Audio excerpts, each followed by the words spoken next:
Hello साथियों, नमस्कार। मैं अभिषेक शर्मा आपनो गुरुकुल विद श्याम चैनल पर आप सभी साथियों का हार्दिक स्वागत एवं अभिनंदन करता हूं। साथियों, आज हम एक नया टॉपिक शुरू करने जा रहे हैं और टॉपिक का नाम है राजस्थान की प्रमुख लोक देवियां। और लोक देवियों में भी बहुत ही मुख्य लोक देवी अपने करणी माता के ऊपर हम चर्चा करने वाले हैं। तो साथियों, आइए हम करते हैं शुरू लोक देवी करणी माता। तो साथियों, जब करणी माता के बारे में हम बात करते हैं तो सर्वप्रथम बात करेंगे करणी माता के जन्म के बारे में।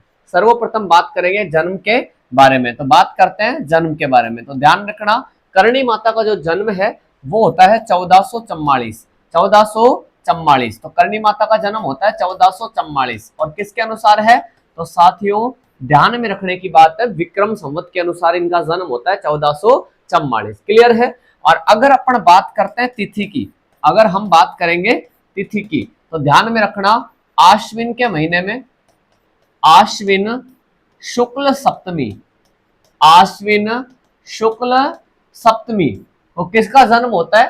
तो ध्यान रखना साथियों, करणी माता का जो जन्म है वो आश्विन शुक्ल सप्तमी को होता है। क्लियर है। फिर अपन बात करते हैं कि जन्म जो है वो कहां पर होता है, जन्म स्थान कौन सा है। तो आप सभी को ध्यान में रखना है कि करणी माता का जो जन्म है, करणी माता का जो जन्म है वो होता है सुआप गांव में। कहां पर होता है? सुआप गांव। और आपको ध्यान में रखना है सुआप गांव कहां पर है। तो ध्यान रखना, अब आने लग गया फलोदी में, पहले जोधपुर में था, तो कहां पर है? फलोदी में। तो ध्यान रखने की बात है कि करणी माता का जो जन्म है वो होता है 1444। और किसके अनुसार है? विक्रम संवत, जो सन से 57 साल आगे रहता है। ध्यान में रखने की बात है कि तिथि आश्विन शुक्ल सप्तमी, मतलब आश्विन के महीने में महीने के दूसरे पखवाड़े के 7वें दिन किसका जन्म होता है? तो ध्यान रखना, करणी माता का। कहां होता है इनका जन्म? तो मैंने बताया भाई, सुआप गांव जो है वहां पर इनका जन्म होता है। पहले जोधपुर में पड़ता था और अभी पड़ता है फलोदी में, जो नया जिला बन चुका है। क्लियर है, ध्यान रखना। फिर हम बात करते हैं और करणी माता के बारे में। तो और क्या ध्यान रखना है कि ध्यान रखने की बात है कि इनके जो पिता है, करणी माता के जो पिता है उनका नाम क्या है? तो ध्यान रखना, करणी माता के जो पिता है उनका नाम है मेहाजी, मेहाजी कीनिया। करणी माता के जो पिता है उनका नाम है मेहाजी कीनिया। क्लियर है।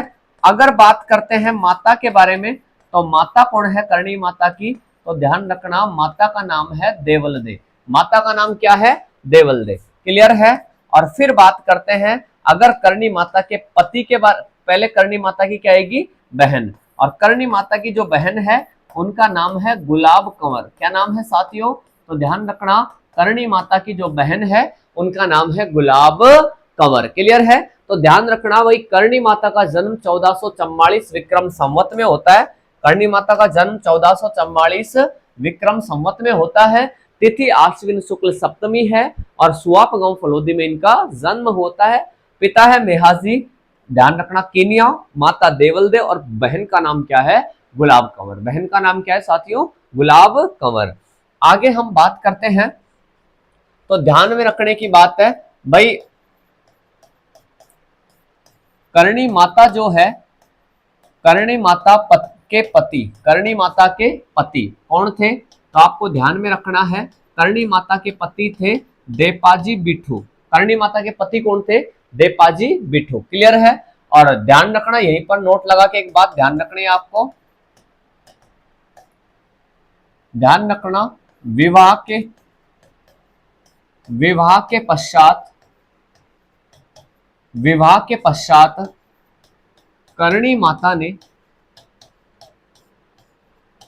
विवाह के पश्चात करणी माता ने अपने वैवाहिक जीवन को, अपने वैवाहिक जीवन को त्याग कर अपने पति का विवाह, अपने पति का विवाह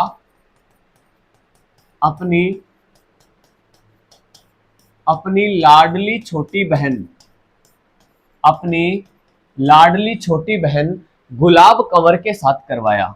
लाडली छोटी बहन गुलाब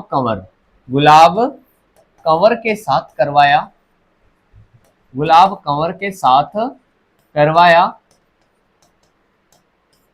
गुलाब कंवर के साथ करवाया। तो ध्यान रखना भाई इनके जो पति है उनका नाम है देपाजी बिठू, और ध्यान रखना विवाह के पश्चात करणी माता ने अपना जो वैवाहिक जीवन है उसको त्याग दिया। किसके लिए? अपनी छोटी बहन के लिए। और बताया जाता है कि छोटी बहन का विवाह अपने पति के साथ करवा दिया। और जब इसने विवाह करवाया तो ऐसे कहा जाता है कि गुलाब कंवर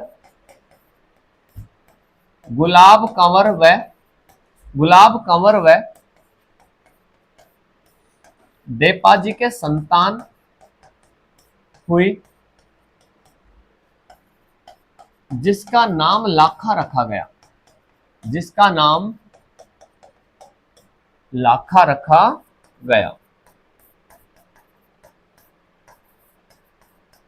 करणी माता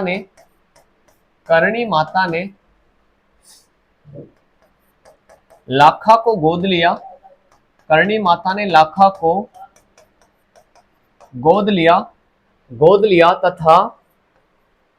तथा कुछ समय पश्चात कोलायत झील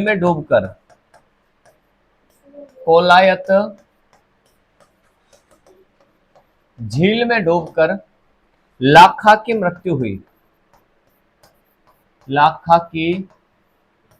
हो गई। क्लियर है? तो ध्यान रखना भाई सीधी सी बात है कि विवाह के पश्चात करणी माता ने अपना वैवाहिक जीवन त्याग दिया, अपने पति को छोड़ दिया और पति का विवाह करवा दिया अपनी छोटी बहन गुलाब कंवर के साथ। और जब गुलाब कंवर के और इनके पति के विवाह होता है, विवाह के कुछ समय पश्चात बताया जाता है कि गुलाब कंवर की कोख से एक नई संतान का जन्म होता है, उसका नाम था लाखा। और बताया जाता है जैसे लाखा थोड़ा बड़ा होता है तो करणी माता इसे गोद ले लेती है, और गोद लेने के पश्चात एक दिन बताया जाता है कोलायत झील में डूबकर उसकी मृत्यु हो जाती है। और ऐसे कहा जाता है, ऐसी कुछ कहानियां वर्णित है जिनके माध्यम से पता चलता है कि करणी माता ने अपने चमत्कारों से पुनः लाखा को जीवित कर दिया था। और जीवित करने के बाद में ध्यान रखना, आपको क्या ध्यान रखना है? ध्यान रखना चारण जाति के लोग कोलायत कपिल मुनि के मेले में भाग नहीं लेते। कपिल मुनि के मेले में भाग नहीं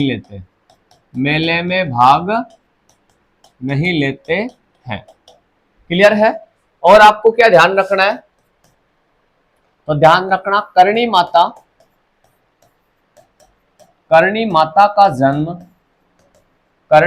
का जन्म चारण जाति में हुआ था। ध्यान रखना कहा जाता है करणी माता को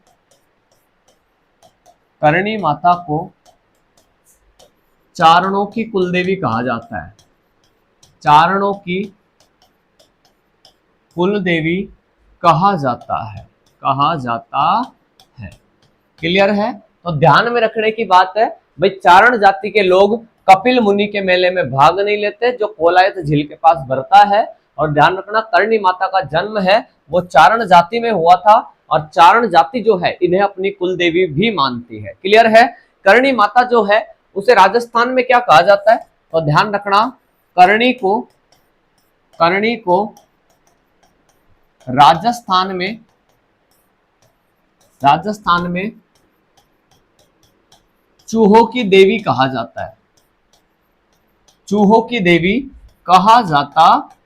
तो ध्यान रखना करणी माता को चूहों की देवी कहा जाता है। और ध्यान रखना नोट लगा के एक बात बहुत अच्छे से ध्यान में रखनी है कि देवी के मंदिर में सफेद चूहे के दर्शन शुभ माने जाते हैं। दर्शन शुभ माने जाते हैं। क्लियर है? तो ध्यान रखना करणी माता जो है राजस्थान में चूहों की लोक देवी के रूप में प्रसिद्ध है। और ध्यान रखना, करणी माता जो है इसके मंदिर में सफेद चूहे जो होते हैं उनके दर्शन शुभ माने जाते हैं। और क्या ध्यान रखना है, देवी के मंदिर में सफेद चूहे होते हैं जो काबा कहलाते हैं, काबा कहलाते हैं। क्लियर है? तो ध्यान रखना भाई, करणी माता के मंदिर में जो सफेद चूहे होते हैं वो काबा कहलाते हैं। क्या कहलाते हैं? काबा। और बताया जाता है अगर ये चूहे जो होते हैं, सफेद चूहे, अगर इनके दर्शन हो जाए मंदिर में परिक्रमा के दौरान, तो बताया जाता है, ये ऐसे कहा जाता है कि देवी का भरपूर आशीर्वाद माना जाता है। अगर चूहे पैर के नीचे से निकल जाते हैं, ऐसे कहा जाता है कि करणी माता का बिल्कुल भी आशीर्वाद नहीं है। और सफेद चूहे के दर्शन हो भी जाते हैं परिक्रमा के दौरान तो बहुत ही शुभ माना जाता है, ऐसे कहा जाता है। क्लियर है? फिर बात करते हैं करणी माता का जो प्रतीक है, करणी माता का जो प्रतीक है वो ध्यान रखना, चील पक्षी। चील पक्षी जो है ये करणी माता का क्या है? प्रतीक। क्लियर है? यहां तक की बात हमने कर ली है। आगे हम बात करते हैं, तो ध्यान रखना भाई, करणी माता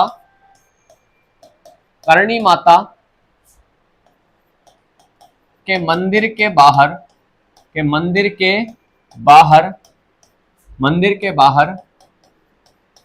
सावन व भादो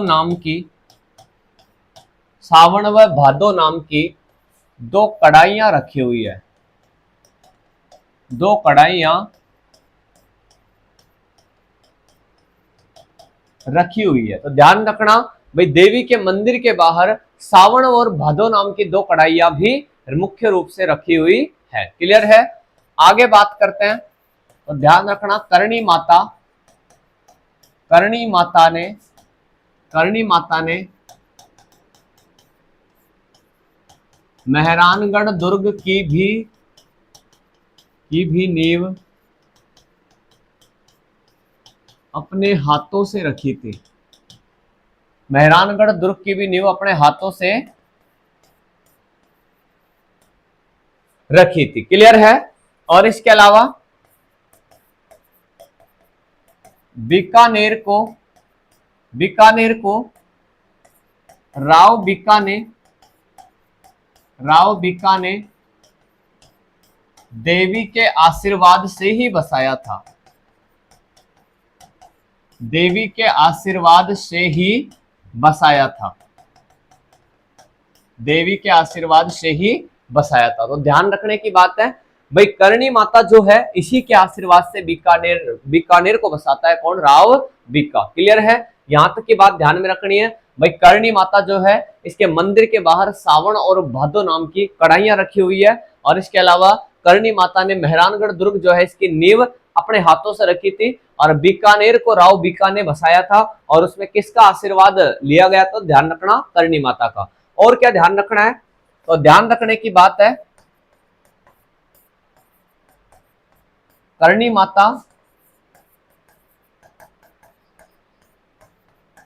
माता के मंदिर में ऐसे कहा जाता है, करणी माता के मंदिर में चारण जाति के लोग पूजा करते हैं। करणी माता के मंदिर में चारण जाति के लोग पूजा करते हैं। तो हमने अभी तक क्या क्या देखा, तो उनके ऊपर हम चर्चा करते हैं एक बार। तो करणी माता जो है इसके बारे में हमने देखा कि करणी का जो जन्म है वो 1444 विक्रम संवत के अनुसार होता है। विक्रम संवत सन से 57 साल आगे रहता है। और तिथि है आश्विन शुक्ल सप्तमी, आश्विन शुक्ल सप्तमी। आपको ध्यान रखने की बात है, भाई, आश्विन का महीना है, शुक्ल पक्ष और कृष्ण पक्ष के बारे में ध्यान रखना। तो ये दो चांद है, ये जो चांद है ये है पूर्णिमा का चांद, और ये जो चांद है ये चांद है अमावस्या का चांद। क्लियर है? आपको ध्यान रखना है कि महीने की शुरुआत पूर्णिमा से होती है, तो पूर्णिमा से लगाकर अमावस्या तक का जो 15 दिन का टाइम है, यह आपको ध्यान रखना कृष्ण पक्ष कहलाता है। ये कहलाता है कर्षण पक्ष, और ये है 15 दिन का समय। क्लियर है। फिर आपको ध्यान रखना है अमावस्या से फिर 15 दिन का जो टाइम रहता है, ये ध्यान रखना, ये कहलाता है शुक्ल पक्ष। ये क्या कहलाता है साथियों? शुक्ल पक्ष। तो ध्यान रखना, महीने का पहला पखवाड़ा जो है वो कर्षण पक्ष कहलाएगा और दूसरा पखवाड़ा जो है वो शुक्ल पक्ष कहलाएगा। क्लियर है। तो ध्यान रखने की बात है कि सीधी सी बात है कि महीना जो होता है उसमें लगभग 30 दिन अपन मान सकते हैं, और 30 दिन में 2 पखवाड़े हो जाते हैं, एक कृष्ण पक्ष है, एक शुक्ल पक्ष। और हिंदू कैलेंडर विक्रम संवत के अनुसार एक माह है, आश्विन का महीना है। आश्विन महीने के दूसरे पखवाड़े के 7वें दिन किसका जन्म होता है? करणी माता का। ध्यान रखना, स्थान की अगर बात करें तो सुआप गांव फलोदी जो है, अपडेट क्वेश्चन ये बहुत अच्छे से बन सकता है कि सुआप गांव फलोदी में किसका जन्म होता है? तो ध्यान रखना, करणी माता का पिता जो है वो है मेहाजी किनिया। इनके पिता का नाम है मेहाजी किनिया और माता का नाम देवलबाई है। ध्यान रखना, देवलबाई इनकी माता का नाम है, इनकी माता का नाम है देवलबाई। तो ध्यान रखना, इनकी माता का नाम हो गया देवलबाई, और बहन जो है वो है गुलाब कंवर, और ये बहन वही है, ये बहन वही है जिसके साथ इनके पति का विवाह करवाया था। क्लियर है। फिर हमने देखा कि करणी माता के जो पति है उनका नाम है देपाजी बिठू, उनका नाम है देपाजी बिठू, और विवाह के पश्चात करणी माता ने स्वयं का वैवाहिक जीवन जो है उसको त्याग दिया था, और बताया जाता है अपनी बहन के साथ विवाह करवाया अपने पति का। संतान होती है जिसका नाम रखा जाता है लाखा, और करणी माता उसे गोद लेती है, और उसके बाद में बताया जाता है कि कोलायत झील में डूबकर उसकी मृत्यु हो जाती है, और करणी माता के आशीर्वाद से पुनः जीवित होता है। और बताया जाता है तभी से चारण जाति के लोग करणी माता, बताया जाता है चारण जाति के जो लोग हैं, करणी माता के जो अनुयायी है, वो कपिल मुनि के मेले में भाग नहीं लेते। क्लियर है। और आपको क्या बताया था? तो ध्यान रखना, यहां तक की बातें हमारी हो चुकी थी। फिर चारण जाति के लोग कपिल मुनि के मेले में भाग नहीं लेते। करणी माता का जन्म चारण जाति में हुआ था, इसीलिए चारण जाति की कुल देवी भी कहलाती है। ये आपको अच्छे से ध्यान रखना है कि जन्म चारण जाति में हुआ था, इसीलिए चारण जाति की कुल देवी भी कहलाती है। और करणी माता को राजस्थान में चूहों की देवी के नाम से जाना जाता है। कि राजस्थान में चूहों की देवी कौन सी कहलाती है? तो ध्यान रखना, करणी माता। और ऐसे कहा जाता है कि मंदिर में जब हम जाते हैं और परिक्रमा के दौरान अगर हमें सफेद चूहे के दर्शन हो जाते हैं तो अत्यंत शुभ माने जाते हैं। क्लियर है। और देवी का मंदिर में सफेद चूहे जो होते हैं वो काबा कहलाते हैं। पूछा गया क्वेश्चन है काफी बार कि किस देवी के मंदिर में सफेद चूहे के दर्शन शुभ माने जाते हैं, और सफेद चूहे काबा कहलाते हैं। ध्यान रखना, करणी माता। करणी माता का जो प्रतीक है उसके बारे में ध्यान रखना, भाई चील पक्षी क्या है इनका प्रतीक। अब 2-3 बातें और रह रही है, उनके बारे में भी हम चर्चा कर लेते हैं। जैसे करणी माता का मंदिर, करणी माता का मुख्य मंदिर, मुख्य मंदिर। तो करणी माता का जो मुख्य मंदिर है वो कहां पर है? तो आपको ध्यान रखना है कि करणी माता का जो मुख्य मंदिर है वो है देशनोक। वो कहां पर है साथियों? तो ध्यान रखना, देशनोक, और देशनोक पड़ता है बीकानेर में। तो करणी माता का मुख्य मंदिर है देशनोक, बीकानेर। और आपको क्या ध्यान रखना है कि जो मूल स्थान है देवी का जो मूल स्थान है वो कौन सा है? तो ध्यान रखना, नेहड़ी। देवी का मूल स्थान कौन सा है? नेहड़ी। और नेहड़ी के बारे में ध्यान रखना, बीकानेर के पास में ही है, बीकानेर के पास ही में। क्लियर है। तो ध्यान रखना कि नेहड़ी जो है यहां पर करणी माता ने अपना जीवन व्यतीत किया था, और बताया जाता है बीकानेर के पास ही में ये स्थान है। क्लियर है। तो यहां तक कि हमने चर्चा किया किसके बारे में? देवी। अब एक बात और बच जाती है, वो भी आपको ध्यान रखनी है कि करणी माता का मेला कब भरता है? तो ध्यान रखना, नवरात्रा में। करणी माता का मेला कब आयोजित होता है? तो ध्यान रखना, नवरात्रा में। और ध्यान रखना, नवरात्रा में देवी का क्या लगता है? मेला। और आपको क्या ध्यान रखना है करणी माता के बारे में? तो ध्यान रखना, करणी माता जो है ये एक मुख्य लोक देवी है। क्या है? मुख्य लोक देवी है। मेले का स्थान आपसे पूछा जा सकता है, मेले का जो स्थान है वो पूछा जा सकता है आपको। तो ध्यान रखना, देशनोक, बीकानेर। मेला कहां भरता है साथियों? तो ध्यान रखना, देशनोक, बीकानेर। क्लियर है साथियों। तो करणी माता जो है इसके बारे में हमने देखा कि करणी माता जो है इनका जन्म जो है वो होता है सुआप गांव में। इनका जो मूल स्थान है वो नेहड़ी को माना जाता है, और मुख्य मंदिर देशनोक, बीकानेर में है। प्रतीक हमने देखा कि चील पक्षी इनका प्रतीक है। और करणी माता जो है मेहरानगढ़ दुर्ग की नींव रखती है। और ऐसे भी कहा जाता है कि बीकानेर भी किसके आशीर्वाद से बसाया गया? करणी माता के आशीर्वाद से। करणी माता के बारे में एक बात आपको और ध्यान में रखनी है, एक बात और ध्यान में रखनी है कि देवी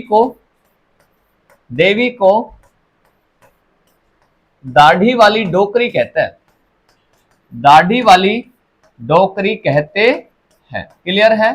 तो ध्यान रखना कि करणी माता जो है इन्हें दाढ़ी वाली डोकरी भी कहते हैं। तो ध्यान रखना साथियों, ये हमारी थी करणी माता। अब हम एक लोक देवी और पढ़ते हैं और उस देवी का नाम क्या है? तो ध्यान रखना, एक देवी हम पढ़ रहे हैं उसका नाम है सुंधा माता। कौन सी माता? तो ध्यान रखना साथियों, देवी का नाम है सुंधा माता। क्लियर है? अब हम चर्चा कर रहे हैं सुंधा माता के ऊपर।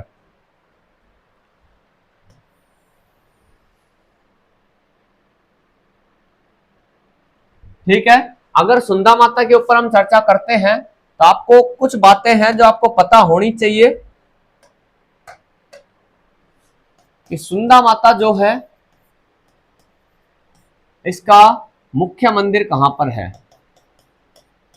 मुख्य मंदिर की जब बात करते हैं तो आपको ध्यान में रखना है कि सुंधा माता का जो मुख्य मंदिर है वो बना हुआ है कहां पर? तो ध्यान रखना, दांतड़ावास गांव। और दांतड़ावास गांव कहां पर है?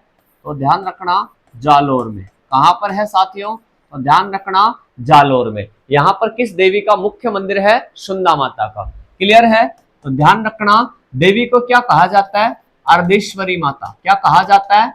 अर्धेश्वरी। क्लियर है? अब ध्यान रखना, अर्धेश्वरी क्यों कहा जाता है ना, तो आपको अच्छे से ध्यान में रखना है। मंदिर में मूर्ति आदि लगी है, मूर्ति आदि लगी है, इसलिए क्या कहा जाता है? तो ध्यान रखना, अर्धेश्वरी माता कहा जाता है, अर्धेश्वरी माता कहा जाता है। हो गया? तो ध्यान रखना, अर्धेश्वरी क्यों कहा जाता है? भाई मंदिर में मूर्ति कैसी लगी है? तो ध्यान रखना साथियों कि मंदिर में मूर्ति जो है वो आदि लगी हुई है, इसीलिए देवी को अर्धेश्वरी माता भी कहा जाता है। क्लियर है? अगर बात करें तो भाई रूप किसका कहलाती है? देवी किसका रूप कहलाती है? तो ध्यान रखना, चामुंडा माता का। किसका? चामुंडा का रूप कहलाती है। क्लियर है? तो ध्यान रखना, देवी जो है ये चामुंडा का रूप कहलाती है। भाई सुंधा माता का मुख्य मंदिर दांतड़ावास गांव जालोर में है। ध्यान रखना, अर्धेश्वरी क्यों कहता है? भाई मंदिर में मूर्ति कैसी लगी है? आदि, इसीलिए अर्धेश्वरी कहा जाता है और रूप चामुंडा का कहलाती है। और ध्यान रखना भाई मंदिर में पूजा, मंदिर में पूजा, पूजा कहीं की होती है? तो ध्यान रखना भाई सिर की पूजा की जाती है, सिर की पूजा की जाती है। तो ध्यान रखना, देवी के मंदिर में सिर की पूजा की जाती है। किस देवी के मंदिर में? तो ध्यान रखना, सुंधा माता के मंदिर में सिर की पूजा की जाती है। आगे हम बात करते हैं सुंधा माता के बारे में। तो ध्यान रखना, मंदिर के पास ही में नागिन तीर्थ भी स्थित है, नागिन तीर्थ भी स्थित है। क्लियर है? तो ध्यान रखना कि मंदिर के पास ही में एक तीर्थ स्थित है जिसे नागिन तीर्थ कहा जाता है। और बात करें तो ध्यान रखना, तीर्थ के पास में रावड़ा नाथ का धूणा है, रावड़ा नाथ का धूणा है।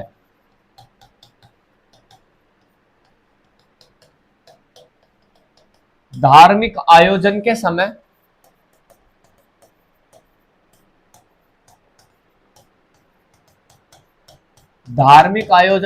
काम आता है। क्लियर है? फिर बात करते हैं देवी के बारे में। तो ध्यान रखना, सुंधा माता जो है इसी के मंदिर में, सुंधा माता के मंदिर में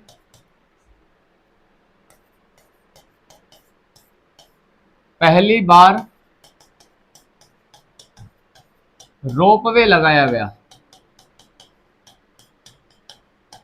रोपवे लगाया गया। अब रोपवे क्या होता है, तो ध्यान रखना एक पहाड़ी से दूसरी पहाड़ी तक जाने का रास्ता।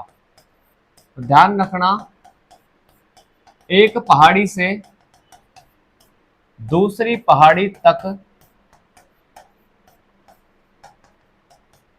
जाने का रास्ता क्या कहलाता है साथियों, तो ध्यान रखना रोपवे कहलाता है। और बात करें हम, तो ध्यान रखना आपसे पूछा जाएगा रोपवे कब लगाया गया, तो ध्यान रखना रोपवे 2006 में लगाया गया। रोपवे 2006 में मुख्य रूप से लगाया गया था। क्लियर है साथियों, यहां तक की बातें समझ में आई। फिर बात करते हैं, तो ध्यान रखना देवी का मेला, देवी का मेला वर्ष में 2 बार आयोजित होता था, 2 बार आयोजित होता था, 2 बार आयोजित होता था। वर्तमान में चैत्र मास में मेला लगता है, वर्तमान में चैत्र मास में मेला लगता है। क्लियर है साथियों, यहां तक की जो बातें हैं वो आपके समझ में आ गई होगी। एक बार हम देखते हैं कि हमने क्या क्या पढ़ा है। तो ध्यान रखना सुंदा माता जो है इसका मंदिर हमने देखा वही दातड़ावास गांव जालोर में। तो किस देवी का मंदिर है, अपने सुंदा माता का, दातड़ावास गांव भीनमाल जालोर में। क्लियर है। अर्धेश्वरी क्यों कहा जाता है, कि मंदिर में मूर्ति आदि लगी होने के कारण अर्धेश्वरी माता भी कहा जाता है, और चामुंडा का रूप कहलाती है। और मंदिर में पूजा किसकी की जाती है साथियों, सिर की क्या की जाती है, पूजा। फिर हमने देखा भाई मंदिर के पास ही नागिन तीर्थ स्थित है, रावणानाथ का धूना बना हुआ है और धार्मिक आयोजन के समय काम आता है। क्लियर है। और ध्यान रखना देवी के मंदिर में पहली बार रोपवे लगाया गया था। एक पहाड़ी से दूसरी पहाड़ी तक जाने का जो रास्ता होता है वो रोपवे कहलाता है। और 90s की मूवी में आपको देखने को मिलेगी ये चीजें। ध्यान रखना 2006 में क्या लगाया गया, रोपवे। देवी का मेला जो है वर्ष में पहले 2 बार लगता था, लेकिन वर्तमान में सरकार के द्वारा प्रतिबंधित कर दिया गया है एक बार को। तो ध्यान रखना 1 महीने को प्रतिबंधित किया, वर्तमान में सिर्फ चैत्र मास में मेला आयोजित होता है। क्लियर है, यहां तक की समझ में आ गया। फिर यहां तक की बातें हमने की थी आज। इसके बाद में हम अगले वीडियो में मिलेंगे, जब तक के लिए धन्यवाद।